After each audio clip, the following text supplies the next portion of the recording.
So thou, O son of man, I have set thee a watchman unto the house of Israel. Therefore, thou shalt hear the word of my mouth, and warn them from me. Have no fellowship with the unfruitful works of darkness, but rather expose them.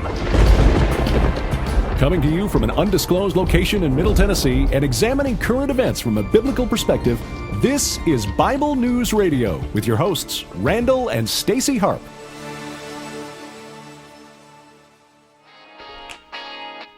All right, hey people, I want to thank you for tuning in to today's edition of Bible News Radio. Glad that you're here. Hey, you know what we're going to talk about today? We're going to air the interview that I did yesterday with special counsel to the White House, former counsel, David. Cliff. What do I know? Cliff May? No. Sims. Cliff Sims. That's what I thought.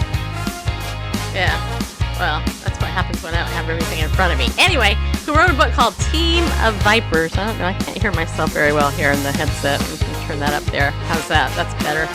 Hello, people. So I'm going to go ahead. Can you guys hear me okay? Put a 1 or something if you can hear me okay.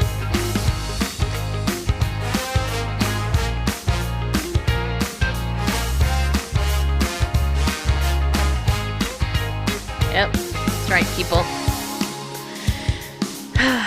On a completely different note, there are actually 11 seasons in Tennessee. There's winter, fool's spring, second winter, spring of deception, third winter, mud season, actual spring, then there's summer, fall's fall, second summer, and then actual fall. Okay, you can hear me good? Okay, good.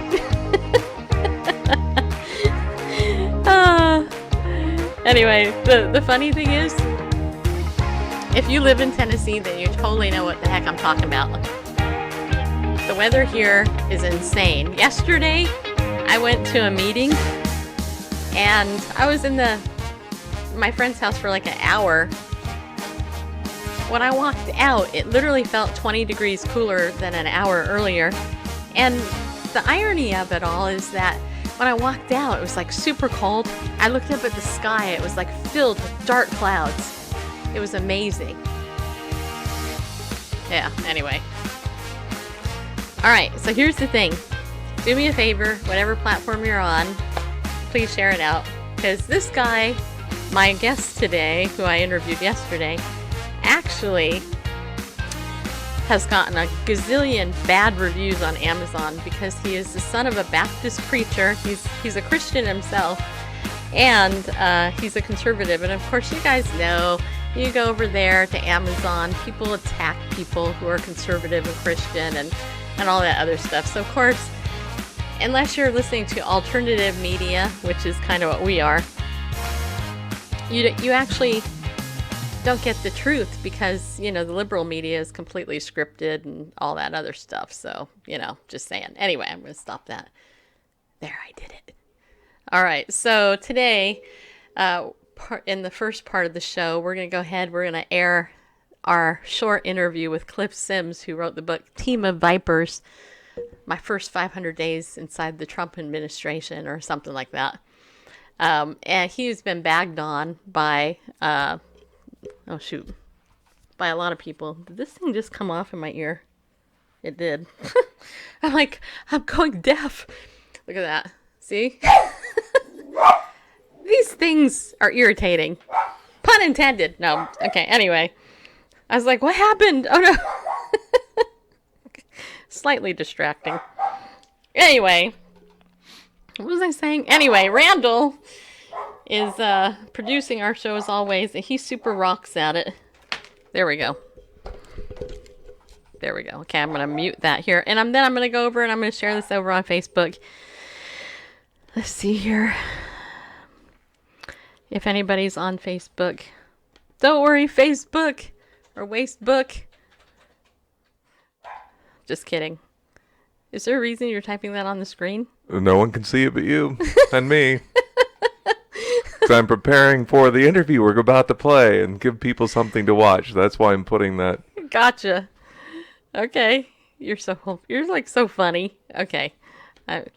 If you could see how Randall communicates with me, you'd be laughing right now.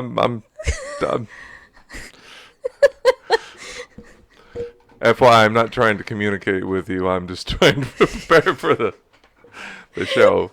I didn't know that we were going to be doing this interview today. I sent you. Yeah. Until a little while ago. And so, anyway. That's okay. Well, so remember, left is preview, and there's colors, I believe. Yes, green is preview, like the green room. Yes. And red is live, like the on-air button. So anything you see in the green region, it's just you and me. Yes. Okay, now I got to bring up something. This really bothers me. I'm going to bring up a pet peeve of mine. And this irritates me, and I have to get this off my chest because this bothers me. And I don't know how many other people this bothers.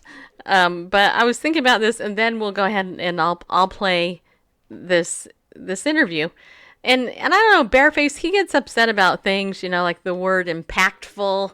He doesn't like it, blah, blah, whatever, etc. So much so that it even made it inside a book that somebody published talking about it because, Randall doesn't like the word impactful. Well, you know what really bothers me? I'm going to tell you because, Melanie says you could put a mirror behind you, Stacy, so we could see. That would be so distracting, especially because my hair would get in the way because it's so big and fluffy. And Randall, I want you to weigh in on this because this so bugs me, okay? Okay. It does. This is one of my biggest pet peeves, and I don't know how to deal with this because this bugs me. Okay. And I don't know if I'm the only one that this bugs because, just like you're kind of the grammar English Nazi, blah, blah, etc., blah, blah, blah. You know what really bothers me? When somebody gets Besides on. me? Well, yeah. But when somebody gets on like live streaming or on the phone or somewhere important, hey Tommy, and they say this and I'll tell you why this bothers me. So they'll say, I'll just say this, okay? I'll model what they say, and then I'll tell you the better way to say it, because this really bothers me. And I don't know why lately, it's really super been bothering me, okay? But you know how people will introduce themselves and they'll go, hi, this is Stacy Lynn Harp, and I'm the host of Bible News Radio. Please tune in at 4 o'clock every day, Central Time, so you can see me, because I'm super awesome and great. I'm your sweet, lovable host, blah, blah, blah, blah, blah. Okay. Okay. So do you know what it is that bothers me? When somebody introduces themselves and they say, hi, this is, and then they say their name. Now, that is so irritating to me because it's completely inaccurate. What people should say is, hi, I'm Stacy Lynn Harp. I am your sweet and lovable host. Hi, I am blah, blah, blah, blah, blah, blah, blah. It really bothers me. It really, really bothers me when people say, hi, this is so blah, blah, etc. Stop it. I'm just going to say it. Stop it. Those of you out there who are in your social media, you do this, you get on there, hi, this is blah, blah, blah. Just say, hi, I am. If you have to introduce yourself, say your name, okay? Stop saying this is. Say, I am, and then fill in your name if you have to say it. Because it's completely crazy that you say this is. Yeah. Anyway. Bob wants a shout out. Hey, Bob. Hi, Bob. You know what? What about Bob? No, just kidding. I could be mistaken. Does this bug you like it bugs me? It really bothers me. And I don't know why lately it's just really been bugging me. I've thought of it. It's humored me, but it's never bothered me. It bothers me a lot. I could be completely wrong. I've done no research on this. This is I'm just saying. This is me just thinking out loud. But I think it's probably something that originated in radio. Really? Radio came back way before live streaming, way before television, radio. And so there were these voices. And all you know is voices. You don't see who's talking or what. And so for the benefit of the audience, this is so-and-so speaking. And but if it's you, just say hi. I'm so-and-so. Right. Stop saying this is this is. Just say your name, people. This is NBC Radio. You're listening, identifying it. This is this is what I'm listening to. But yeah, when it comes to live streaming, those days are way over. You can see who's talking. So they're just listening. Even at a podcast, and if it's a podcast where there's just regular like this, there's one regular host and a co-host. It's pretty much you get it. Now if it's like a telephone interview with 5 people, like when we had Mercy Me on, it's good. When if they say, this is hi, I am. They could still say I am. They could, but they could, but. As the conversation goes on, right? Then instead of readers, this is Mike talking. This is Barbara Mandrell online. Yeah, this is. But right. But the problem is that there's and I'm just being nice here, okay? Be nice. Yeah, I know it's so not me. I know it's not in your. I know what you're. It's not in your title. I'm just being. There are a lot of my friends, and I'm not gonna name you.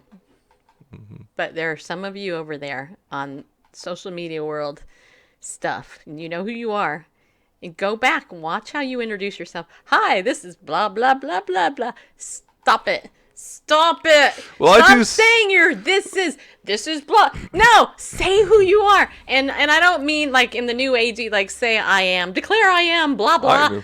That drives me nuts too. Don't do it that way. Just say your name. Just say hi, I am, and then fill in your thing and stop saying the little I am like you're a little god. No, you're not. Stop that. Now I do something like this is. I say it is, because I say howdy hey, it's Randall K. coming to you live from magnificent Middle Tennessee. Stop saying that, man. So Stop it. So I'll say howdy hey, I'm Randall K. coming to you live from magnificent Middle Tennessee. There you go. Mm-hmm.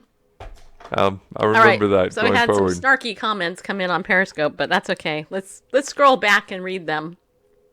I mean, loving Okay. So everybody's saying hi to Pastor Tommy, who was here yesterday. Yes, that's right. Pastor Tommy was here. I shouted out Bob. Yeah, I did. He says, I is Bob. Good, Bob. Very good. You should say, I am Bob. Tommy says, third person. Elizabeth laughs. Mama Gina agrees with me. Says, right, I don't like it when they introduce that way too. See? And then Tommy said, what about Bob? And yeah, that's like one of my favorite movies of all time. And then Jamie's back. Natasha joined. Melanie said, I'm becoming assistant to the grammar police people. Well, that would be my husband. And Bob says, I like respectful introductions. Randall comes through again, says Pastor Tommy. And she says, you also make sense, which is nice. And then Bob says, Stacy, please return to normalcy.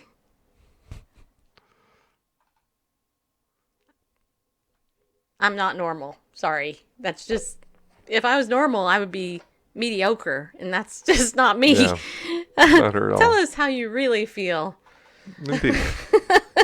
Let's not. Let's save that for I am healthy and off-air. wealthy. Is that okay? Yeah, okay. Now I'm going to pay attention to who's saying it. Right. And you will, Melanie. You will totally go, it is Melanie Weiser.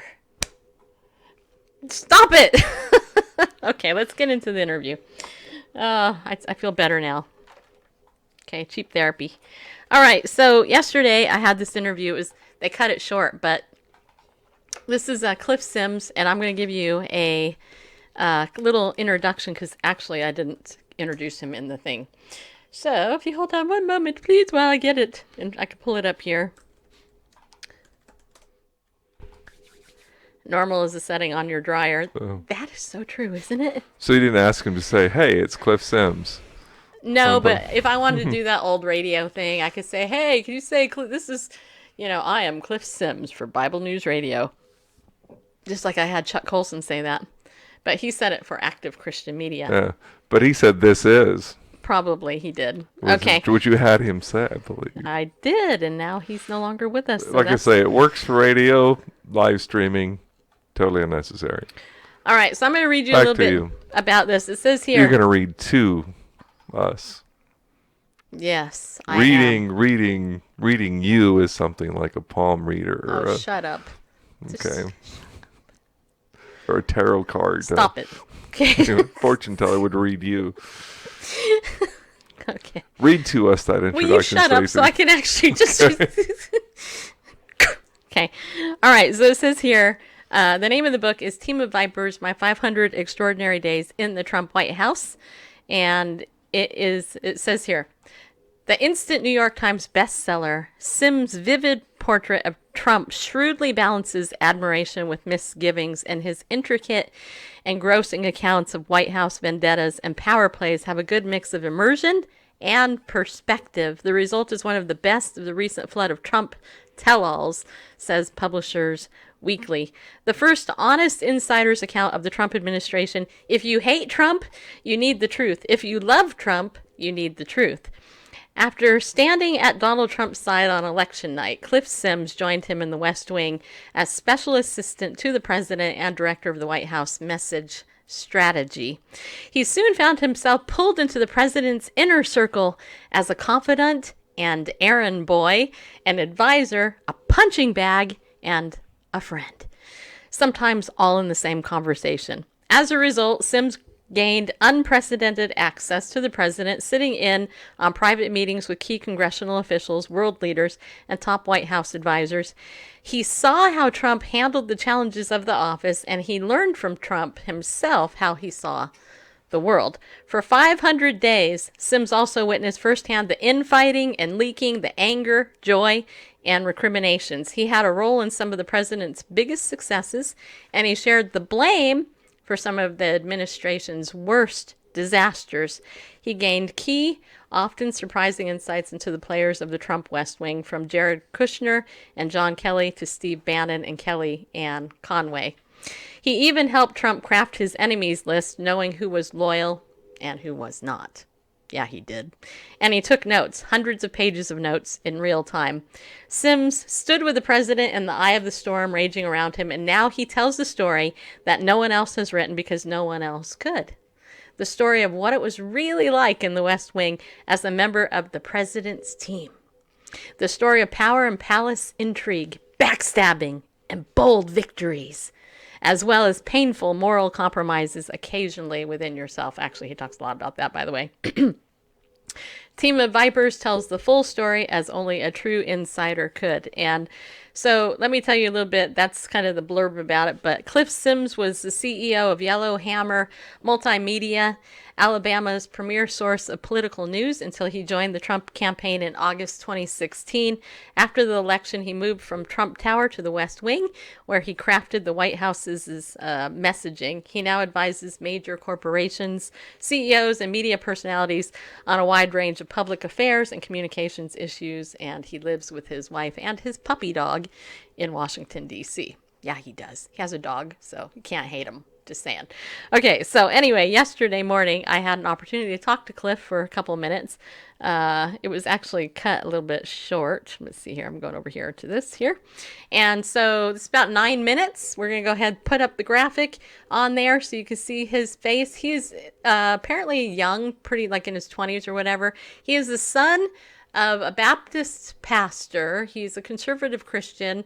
And this book actually depicts some of the insider backstabbing, even on the Christian right. But in my interview with him, I took a little different turn, and so you'll hear what that is. So we're going to go ahead and turn up the volume here so you can actually hear that as I get ready to play it on my iTunes here. I have no idea what breed of dog.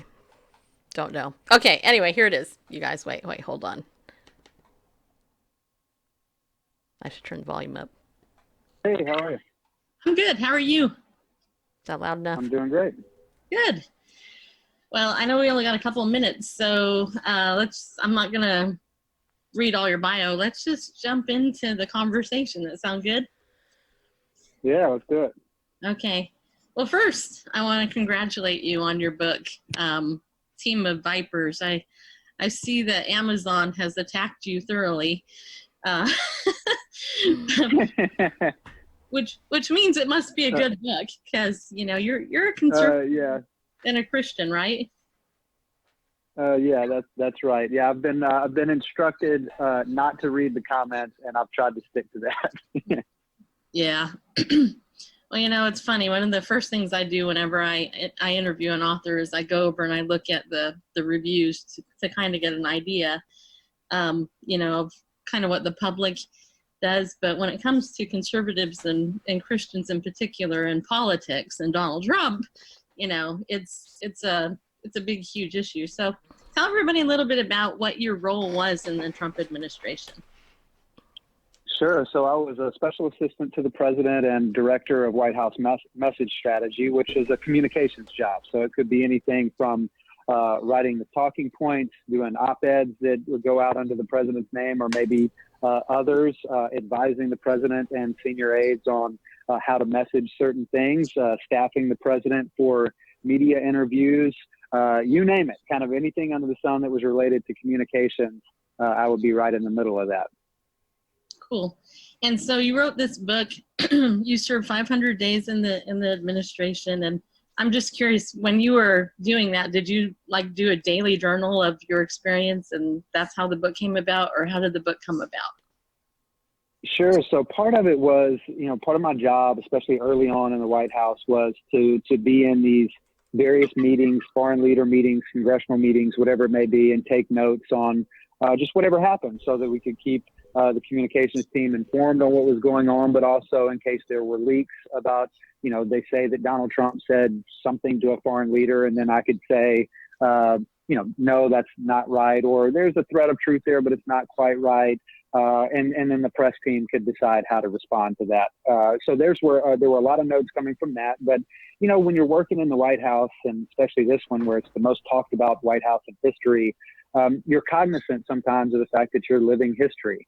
And so I would go home at night or on the weekend sometimes and just, sketch out a little bit of a journal, I guess, if you will, about what I experienced that day, just because I didn't want to forget it. I wasn't planning to write a book at the time, but I just wanted to be able to tell my kids and grandkids one day about this amazing experience. And once I left, I realized that there were some incredible stories I had that I thought that people would want to hear, but also just got the sense that there was not an honest account of this presidency, that there had been people write, angry anti-Trump books and try to set the place on fire, or sycophantic books that act like it was, everything was the best it could possibly be. And I didn't want to do either of those. I just wanted to tell the truth. And so I took some of those notes that I had and my memories and experiences, and that became Team of Vipers. Very cool. Well, I want you to know I host Bible News Radio, and my husband didn't vote for Trump, and I did. And, even in our house, we've had a big debate, about, how evil he is or how good he is, and so. Sure. Yeah, of course. And it's interesting. I mean, that's a debate that we had in our house too.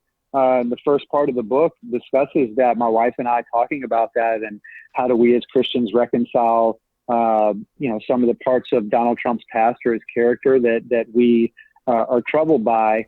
And where we ultimately came down was, it was either going to be Donald Trump or Hillary Clinton. I think a lot of people kind of had that same view. It's going to be one or the other. And I know Hillary Clinton's going to be bad. I don't know what I'm going to get with Donald Trump on a lot of things, but I'd rather take that chance. And so, we made that decision, but others came down on a different side of that. And I think that that's fine too. People stick to their, that's a great thing about this country, that a husband and wife could have different political views, go into the voting booth and vote different ways, and that's okay. So it's a great thing about being an American.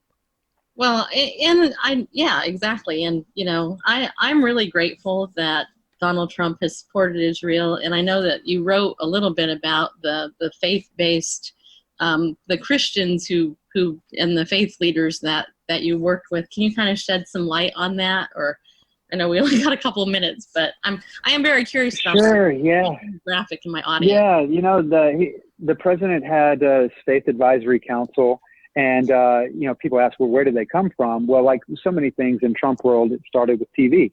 the president views the people that are on TV are at the top of their field, whether it's business or politics or faith too. So he sees these pastors on TV and assumes that, well, these are the top of the field. And so those people, that's how he kind of identified these folks. And then when they got in there, it became pretty apparent very quickly that they, just like me and some of the other staff in the White House, were quickly consumed by what it's like when you have proximity to the most powerful person in the world and wanting to maintain your position and nudge each other around and push somebody out so that you can be closer. And, all the palace intrigue, I found that the Faith Advisory Council was not immune to that. And they kind of stabbed each other behind each other's backs to stay close to Trump. And ultimately my I don't want to paint them all with a broad brush. There's some good folks in there with good hearts trying to do good things and be a great picture of their faith in a very tough place. But what I found was there were very few, if any of them, that were willing to stand up and say, Mr. President, thank you for these things that you've done, but we're also deeply troubled by these other things here that we would really love for you to focus on or change your position or whatever. I just didn't find them to be willing to have those type of tough conversations. Yeah. Now, I know that you have a heart for the persecuted church, and I actually wrote the Voice of the Martyrs persecution blog for 8 years myself. And so I'm very thankful for that influence that you had there. But can you give us, I know we got really a minute here, but can you give us an idea of where Trump stands on that particular issue? Well, I think that Franklin Graham said it better than I could. Donald Trump is not a great picture of the Christian faith, but he has been, from a policy perspective, a great defender of it. And so whether that's the Supreme Court justices or telling the Department of Justice to stop going after faith-based organizations, tax-exempt status, or other things. But one of the areas that you just touched on that I did have some concern with while I was there is we made a promise during the campaign that we were going to prioritize persecuted religious minorities in the Middle East, Christians in particular, who are being displaced by the atrocities that are taking place over in the Middle East, Syria in particular. And I just don't feel like that's a promise that the president has really quite lived up to. And so I write extensively in the book about my experience in the Middle East, on the ground there, working with refugees, Christians and Muslims alike. And I just think there are some real opportunities being left on the table there to live up to that promise, to prioritize the safety and security of persecuted Christians in the Middle East. And I'm really hoping that the president will step up on that. You know what? Thank you for that insight. That gives my audience something that they can pray for sure. And can you just tell people where they can get your book? That would be awesome. Yeah, pretty much anywhere books are sold. So all your bookstores, Amazon.com, you can go to cliffsims.com and pick it up there as well. All right. I'd love to have you on later when you're not doing this blitz, because I'd love to talk to you more about that issue, but I know you got to go. So yeah, let's do it. Thank you for being my guest. I really appreciate it. Okay. Oh, well, thank you for having me. I look forward to coming back. Uh-huh. Yep. All right. So that was the man. That was Cliff Sims. Yeah, it was. And I have to tell you something. I'm pretty sure I will get him back because, right now he's doing a super blitz, and I have to say, the guy that booked me, he's so funny. He's like, yeah, you're on my D list of people to give guests to. We book you with these people that we can't get a ton of other media with. So just so you know, you're kind of a D-list broadcaster in my book. To which I laugh because I'm like, well, hey, this D-list broadcaster has had some pretty high-profile people on my show. Oh, it's funny. Anyway, so what do you guys think? Do you want to read the book? If you go over to Amazon, actually, here's the thing. This is what you want to do. If you go to my Bible News Radio Facebook page, I put an Amazon link. That's my affiliate link to Amazon. So if you go to amazon.com/shop/Bible News Radio, Go there. You'll see a section that says my guests' books. I actually have it linked in there. If you want the book, click through my affiliate link. It'll give us like 10 cents or whatever it is, and you can still get the book if you buy it at Amazon. But reading the reviews on Amazon is it's kind of funny because he's got more 1-star reviews than he does 5-star reviews, and that's just how it goes.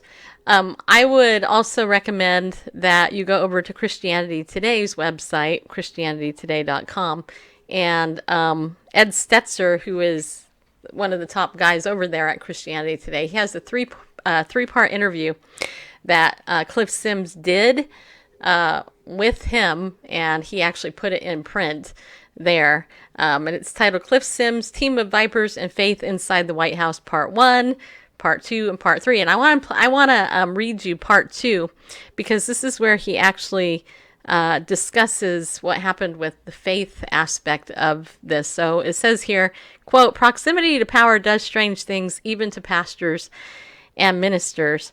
And then it says here, as I explained in Part 1, this is Ed Stetzer writing, I did several faith interviews during the 2016 campaign season. As you can see from those interviews, I didn't try to repeat questions others had asked on foreign policy, etc. I asked about faith leaders, and more. In the following article, I've done the same thing with Cliff Sims, and since he has publicly mentioned his faith, the president's faith advisors, and the culture of the faith in the White House, those were my focus. So this is what Ed said. He said, in the Atlantic article, which he links, we're not going to read it, you were critical of the president's faith advisors. And then it says here, Ed says, full disclosure, I was asked to be on that faith advisory council, and he declined. So here's a man that could have been there, but he didn't. From the outside, it's hard to gauge their impact, though I have several friends in that group, and they tell me they're being heard. What would you say? So Cliff responds, well, first of all, I think it's important to understand how these people came into Trump's orbit. For Trump, TV is the be-all and end-all. So if you're on TV, you're at the top of your field, whether it's in business and entertainment.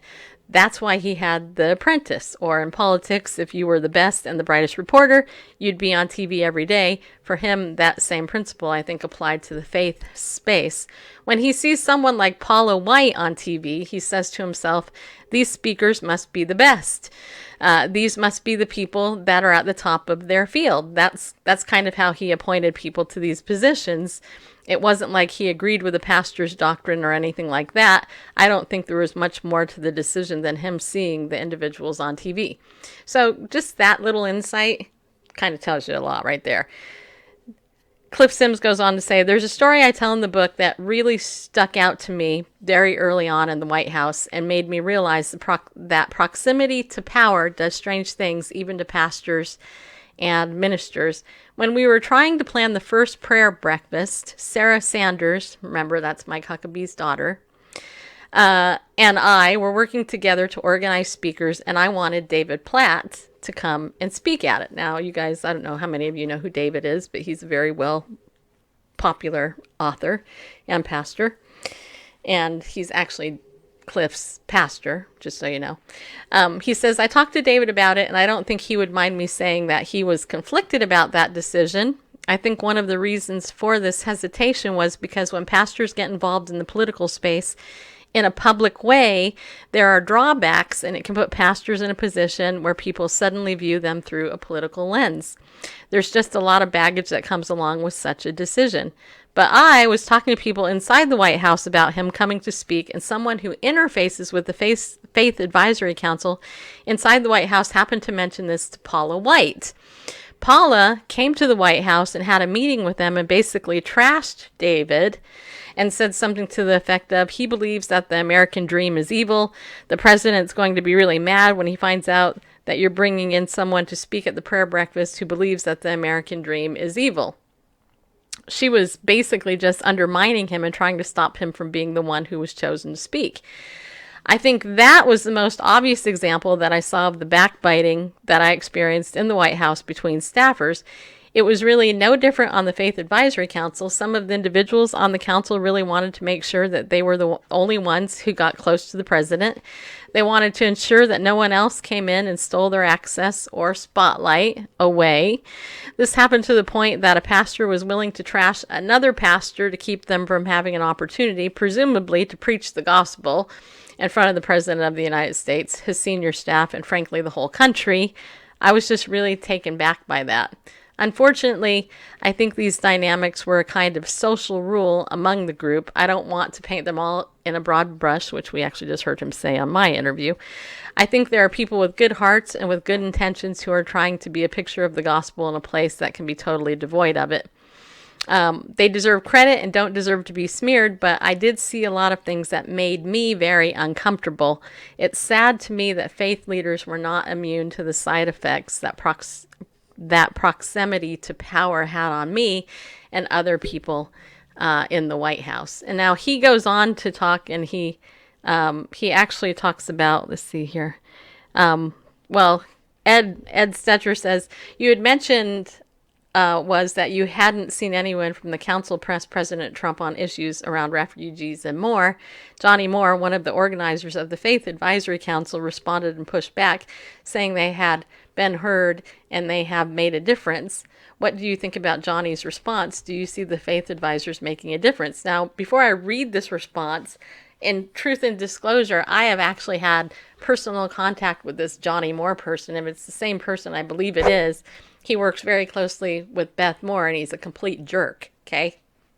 From my perspective, okay? And Beth has people around her, and, you know, this Johnny Moore guy, that's not the J word I want to say. But he's full of himself. I'll just put it that way.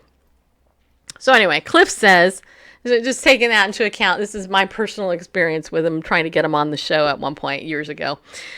Anyway, Cliff said, I do say in my book that while I was in many of these meetings and interactions that the president had with the Faith Advisory Council, I wasn't in all of them by any means. Good caveat.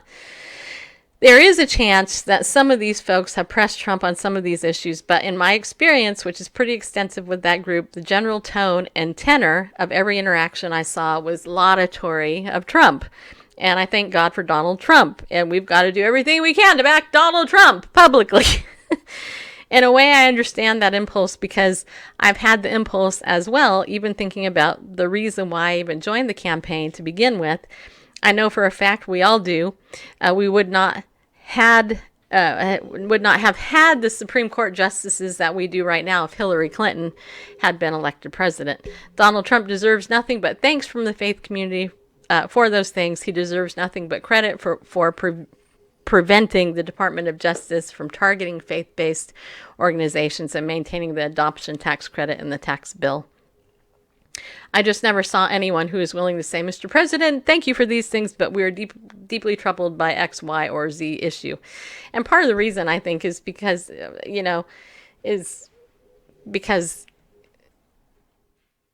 because what I know of the Christian right leadership in the world, and I know quite a bit, you guys, unfortunately, I wish I didn't. And I'll give a perfect example of this. And just sidestepping the rest of this article, you guys can go read it over there on ChristianityToday.com. He put up part 3 today, which I kind of want to read, but there's one other story I got to get to about James McDonald being fired. I can tell you, because of my 15 years doing this show, in the little capacity that it is worldwide, that I have been connected with some very, very high people in the Christian right world. And what I can tell you is that there is an in-group of people in the Christian right world who don't give a crap, honestly, about the gospel, and all they care about is the power, the prestige, and their agenda that sidesteps actually what the real gospel is. And I will give you a perfect example of this. Many years ago, I don't even remember how many years ago it is now, but there was this guy called Mitt Romney who was running for president. You remember the Mormon guy, Mitt Romney? That they put on the Republican ticket to run against whoever it was at the time. I can't remember. Who was it? Bareface. You remember who ran against him? Anyway, it ended up being McCain that eventually got the ticket. Sarah Palin was put on a vice president, and the only reason most people voted for McCain, because he was really a rhino, was because the beautiful Christian Republican governor of Alaska, Sarah Palin, was the Christian that everybody wanted. Well, the reason that happened was because good old, and I'm just going to say this because this is how it was perceived, fat Mike Huckabee, Baptist pastor, stereotypical big fat man, decided he was going to run for the president. Oh, it was Obama. How can I forget? Man, there's the trauma of it all. You're right. So when Mike Huckabee, the characteristic fat Baptist pastor minister, decides to run for president, even though Mike, as we all know, and who I've met in person, by the way, I had the opportunity to meet him in California, even though he held biblically to every single thing that I hold to and cherish and would support as a conservative Christian, the Christian right, I don't know what to call it, Gestapo or whatever you want to call it, the Christian right clan, decided in their closed-door meetings, and I got this firsthand from a guy that is known as a Patriot pastor, I won't say his name, but he was in that meeting where they infighted and they intentionally kicked Mike out, put Mitt Romney in. Now, if you know anything about Mitt Romney, aside from the fact that he's unbiblical and a Mormon, the guy is the father of homosexual marriage in our country. It was Mitt Romney who actually brought homosexual marriage to America by allowing it in Massachusetts, where he was the governor, I guess, right, at the time. So Mitt Romney, who is full of himself just as much as most people, was actually put up there, and then he ran against, I think it was McCain way back in the day, right? I think that's what it was. But I remember so many of my friends, especially people in radio, who literally have been kicked off Christian radio. I have 2 or 3 friends who are actually doing political talk radio on the Salem Radio Network, which is a conservative base, not Christian, but conservative based network, who actually were trying to expose Mitt Romney's record, and you can go look at it. You can go look at how Mitt Romney, the conservative Republican, actually promoted homosexual marriage, and then all other states started following suit. So why would the Christian right want to back that guy for president and not Mike Huckabee? Okay, that's the truth. That's what happened. Meanwhile, some of my friends were getting thrown off their Christian radio shows because they were trying to expose it, and Salem Radio Broadcasting was like, nope, can't do that because we got to bring in the money. So don't be naive. That's my point. Don't be naive and believing just because somebody's a Christian out there and they're all that they're actually not behind, advocating for things that you and I disagree with, right? Now, as God saw fit, because God's God, unfortunately, Obama won that election, but Mike Huckabee ended up becoming a very well known in media, because he ended up on the Fox News channel, and he got a TV show, and I think he's on TV. I think he's on TBN now. I don't know because I don't watch TV, but I think that's the case. And he's still adhering to and upholding biblical values, but you got to ask yourself why. I remember doing this, and I will tell you somebody on the Christian right that does not compromise and that I have the utmost respect for, and that's Dr. James Dobson. Dr. James Dobson is not a bought, paid for person at all. In fact, the people over at Focus on the Family that overtook his board actually kicked him out because he wouldn't compromise, which is why he is no longer with the organization he developed so many years ago, and I worked for him when I was in my early 20s, over 30 years ago. I mean, Dr. Dobson's the real deal. If you want to support anybody on the Christian right, support Dr. Dobson, Family Talk, because he's not bought and paid for. He will not compromise. But you know what? So many of these other people do, and that really irritates me. So, just saying. Anyway, it's funny the things that I've learned. You know, I'm just a little talk show, but I tell you what, people tell me stuff. All right, anyway, Ariel Ministries is our sponsor, as Bareface has reminded me here. So if you guys haven't gotten anything yet lately from there, go over there. Don't forget, you can use the coupon code Bible News. Save 20% on anything in the store. By the way, if you do, let me know. That way I can give you a shout out. I can say, hey, so-and-so supported our sponsor. And help feed us for another month. You can do that. We have some suggestions on our website. As you know, BibleNewsRadio.com is that place to go on the resources page. I highly encourage you guys to get the American Amnesia book by Dr. Jerry Newcomb. He's a really great guy. Not only is he a good friend, but he's a great writer. And that book right there is full of modern day commentary and historical accuracy, as opposed to what we currently read in history books. This guy is a true scholar and real gentleman, actually. So check that out. I actually got a couple left. I'm asking for a donation of $30. So you can do that to us and get that through the website. If you want to be a pillar of our community, that means you uphold us with just a couple bucks a month. Feel free to go to BibleNewsRadio.com/give. Become a Bible News Radio pillar of our community, people.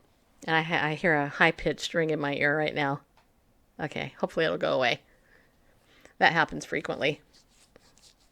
It's because of my allergies and I have this like liquid and you know how it pops and all that. Anyway, not that you need to know that, but tonight, Ladies of Justice Leadership is having a Ladies of Justice meeting on how you can become a Lady of Justice and look at the opportunity to sell this. If you want to learn why I do what I do, then I want to invite you to come and join me at 7 p.m. Central Time for this video conference. Those of you who are my associates, I highly encourage you to get on this call as well.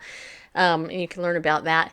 If you're interested in connecting with me about Legal Shield or identity theft protection, I haven't talked a lot about it this week, but, you know, get in touch with me and, you know, go to bit.ly/LOJ2019 and connect with me or just contact me. You guys know how you can do that through my website, through all my social media channels, all that. And I want to thank all of you guys who have supported us with that.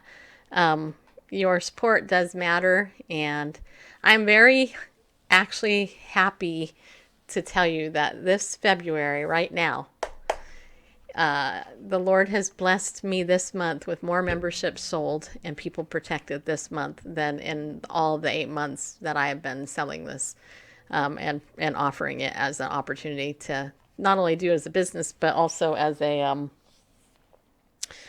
you know, a means to help support the show.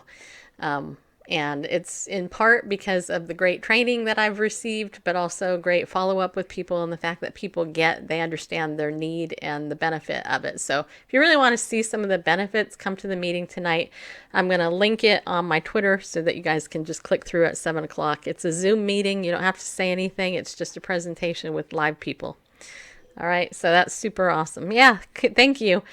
Yep, it's a great thing because the extra money is very helpful.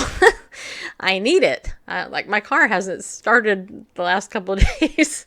I think we need a new battery, and that is like $100 at least. So that little commission I'm getting or the bonus that will actually help pay for that. So God knows, and He's good. All right. So how many of you remember the show we did a while back about Pastor James McDonald? I actually was talking about the abuse that he was accused of by his church. Julie Roys, who had her own talk show on Moody Radio and was fired for actually exposing the corruption at Moody Bible Institute in their leadership, which is so sad. Again, you know, really sad that this stuff goes on, but money corrupts, unfortunately. Anyway, she has kind of been on the beat of exposing James McDonald. And well, anyway, we covered an article of hers a while back. And I remember when I was reading it, I thought, oh my gosh, this guy is a classic narcissist with a capital N. Extremely charismatic, gospel preaching man, but his character and temperament are completely unbiblical and unsanctified. Well, a couple days back, Mancow, who is a popular radio talk show host, you guys know, he started coming out against James MacDonald as all these other accusations and things started happening. And as a result, unfortunately, well, or fortunately, depending on how you look at it, we have been privy to the fact that today it was reported that James MacDonald has now officially been fired as the lead pastor of Walk in the Word, which is a very popular radio show. Mancow, however, according to Julie Roys, actually aired some shocking comments by James MacDonald on his podcast / radio show, which I guess you can hear the whole thing online. And I got to read you some of this because this is very troubling to me. And let's see, well, I'll just read you the whole thing. We got a little bit of time. So this is an article over on julieroys.com. It's titled, and this was published yesterday, okay? Mancow airs shocking comments by James MacDonald, and Julie Roys writes, this is her response. Update, the elders of the Harvest Bible Chapel have removed James MacDonald as a pastor and an elder, quote, for engaging in conduct that the elders believe is contrary and harmful to the best interests of the church, unquote. Read full statement here. I never thought I would hear an evangelical megachurch pastor talk about planting child pornography on the computer of an executive at a Christian publication. But today, Chicago radio personality Mancow Mueller played shocking clips of someone sounding exactly like Harvest Bible Chapel pastor James MacDonald discussing putting child porn on the computer of Christianity Today CEO Harold Smith's computer. Mancow told me he didn't definitively identify MacDonald to protect himself from potential litigation. Yet MacDonald's trademark voice, though somewhat distorted, was unmistakable. I've also now heard the complete 50 minutes of audio that Mancow referenced, and I heard the clips in context, and they are credible. I've also reached out to MacDonald for comment, and he did not respond with either a confirmation or denial. Mancow said he plans to air the entire 50-minute conversation on an upcoming podcast. I will save some of my comments about the recording until then. Remember, this is Julie Roys writing. But the clips Mancow played today are breathtaking. On them, the man who's presumably MacDonald jokes about me, referring Julie Roys, having an affair with Mark Galli, editor-in-chief of Christianity Today. That's not funny. It's disgusting. Galli and I have never had anything but a professional relationship, and it's repulsive that anyone, a pastor no less, would make a joke about that. MacDonald also makes vulgar references to Harold Smith and Ed Stetzer, who is from Christianity Today, contributing editor and the executive director of the Billy Graham Center at Wheaton College. He also allegedly insults CT, calling it a, quote, pipe organ protecting musty, mild smell of urine, blue hair, Methodist loving, mainline dying, women preacher championing, emerging church adoring, almost good with all gays, and closet Palestine promoting Christianity magazine. You guys think I have? However, especially disconcerting to me is an excerpt where MacDonald alleges that I and another person who used to attend Harvest approached the houses of people who were victims in a DCFS investigation and shouted at them about a cover-up at Harvest. He alleges that I'm off the rails and predicts that in 30 days I'm going to be riding a tricycle with a midget on my shoulders. I've met Julie Roys. I've had her on my show. Just saying, Julie Roys is anything but wimpy. Okay, just saying. Mancow told me that MacDonald had told him similar things, that I was a crazy woman attacking kids and had to be stopped. This is why Mancow said he urged MacDonald to sue me, a decision Mancow now regrets. This allegation by MacDonald is complete fabrication. The only thing I can fathom that MacDonald could be referencing is a time in October when a Chicago Tribune reporter and I talked to the father of an alleged victim of Paxton Singer, the former Harvest youth pastor charged with sexual exploitation of a child.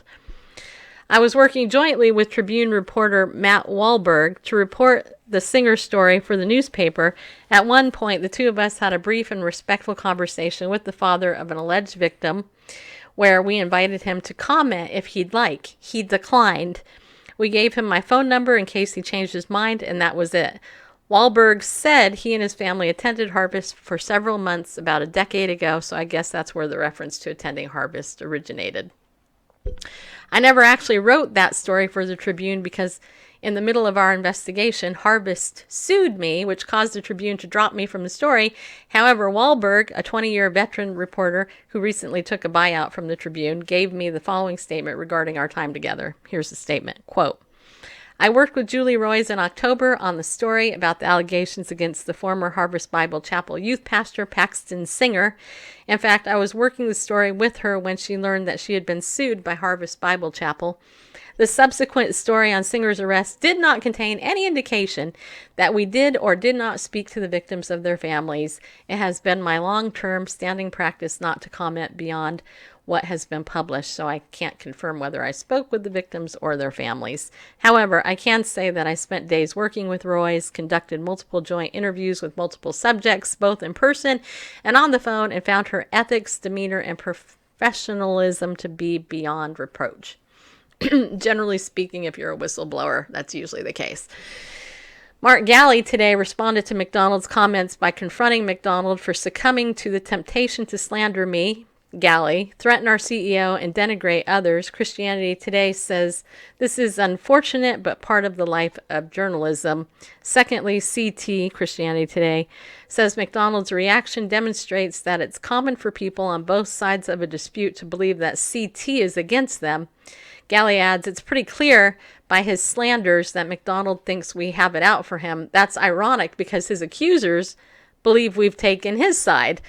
While I agree with Galli that journalism invites a certain amount of abuse, McDonald's behavior seriously crosses a line. It's reprehensible and should be roundly denounced by evangelical leaders. As for CT's coverage, I'm going to withhold comment until Mancow publishes the full audio. Mancow also says he has nearly 100 more hours of audio by McDonald. In the meantime, here's the link to Mancow's show, and she gives the time. As she timestamps the different things he is accused of. At 1 hour, 8 minutes, 25 seconds, he talks about putting child pornography on Harold Smith's computer. At 1 minute, 9 minutes, and 3 seconds, he references, quote, frickin' Julie Roys riding around on a tricycle. At 1:09:20, reference to Mark Galli and I having an affair, and vulgar reference to Ed Stetzer. At 1 hour, 19 minutes, 12 seconds, vulgar reference to Harold Smith. At 1 hour, 20 minutes, 25 seconds, fabricated story about me referring to Julie Roys approaching houses of people who are victims in a DCFS investigation. 1 hour, 21 minutes, 45 seconds, calling Mark Galli a vulgar name. And then at 1 minute and 29 seconds and 1 hour, 29 minutes, 30 seconds, insulting Christianity Today. So apparently there's a lot more. And apparently there was enough that finally, after over 8 years of investigation of this man, James McDonald, Pastor James McDonald, from the board, even though people before wanted his butt out. Remember, this is the guy, if you recall, when we reported Julie's reporting before, where James McDonald, he actually went to a house, I believe it was, and he had a dartboard, with pictures of these staffers that he was shooting for fun. Yeah, a little bit unstable. Anyway, so today, Julie wrote an article, and our show's over here, but I want to point you, if you go to julieroys.com, you can read it. Her latest article is James McDonald is fired, a day to mourn, to pray, and to plead for revival. She gives a really great recap of the situation, but it's sad. It's really, really sad because this man is, a gospel preacher. I mean, he knows the gospel and has never erred in his theology, to my knowledge, and yet his character and the things that I've read and seen completely indicates he's a complete narcissist and definitely a narcissistic abuser. But I mean, what kind of person would joke about putting child pornography on a leader at a Christian magazine's website. You know, I mean, that's just sick. And that tells you a little bit something about him as well. If he's joking about that, it would make me wonder if he's been involved in any of that. So, Randall, you have any comments on this before we close down? Oh, yeah, for what it's worth, I was reading Mancow's Twitter feed and earlier today in response to a former Harvest Bible Chapel attendee, Angie Ward, wrote, "In light of the latest turmoil at Harvest Bible Chapel, where I attended in its early years, and no, I'm not surprised, here's my church chat conversation with," and she gives a list to a podcast she did about church image management. Anyway, Mancow replies, he says, "You were smart to flee. Me? I had to wait till my wife and young daughters fell in love with the place. I'm so mad at myself. What a fool I was to be duped by a con man." So it sounds like he's, personally, first-hand experience with Harvest Bible Chapel. And well, yeah, and a lot of the staffers, though, that left. I mean, a lot of people. I wish I knew when the show was that I did this. And it was a couple of months ago, where when I was just reading through the description, I'm like, oh my gosh, this is narcissistic abuse, because the people inside were talking about how they were scared to stand up to this guy because of this. And I mean, the same thing has been exposed with Mark Driscoll and some of these other guys in the Emergent Church. But James MacDonald isn't an Emergent; he's just apparently a jerk. So. Anyway, sad as it is, somebody says we're in here supporting a con man. I'm not sure who that would be. If you're still in here, Tiny Mushroom, who's the con man I'm supporting? I'm just curious, because I'm not really supporting anybody today, in case you didn't know that. But anyway, so I don't know how edifying this was for you, but, I try to bring you news that you're not going to hear a lot about. I mean, I know people like Janet Parshall on Janet Parshall's, show In the Market with Janet Parshall. And I only bring her up because I listen to her more than anybody on radio. She'll never talk about this. Just like they wouldn't talk about Tom White, who committed suicide after he was under investigation for sexually molesting children, as the top guy at the Voice of the Martyr. So anyway, there is a, we don't want to look at it, but the problem is the world looks at it. Unless we are out honestly talking about it, then how are people supposed to see a Christian response if we're not mature enough to actually expose it and say, you know what, we condemn this. This isn't good. Look, we all sin and fall short of the glory of God, but let's not be hypocrites about it either, right? So anyway, that's why I do what I do. So thanks for coming in. And as far as I know, we'll be back tomorrow. So be bold, people. Stand up and go with God, because he loves you.